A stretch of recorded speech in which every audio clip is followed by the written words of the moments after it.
कहेला के चोली हर एक माल 10 के पेन्हला पर जो बना के दाबे बड़ी कस के किने ले लईकी तो बोले मीठी बोली लागल बा पाता भतार बेचे चोली साइकिल पर लेके गावे गावे घूमे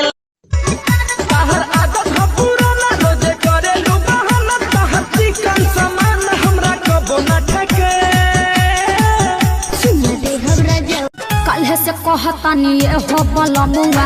अब तो से भी करा के नया डिजाइन में आइल बधानी रखल है बानी सजा के कबीर सिंह नहीं देखी हो सब देखे हैं।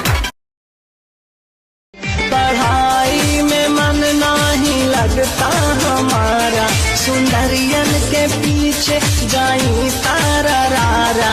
मन मुनक्का मन छोहारा।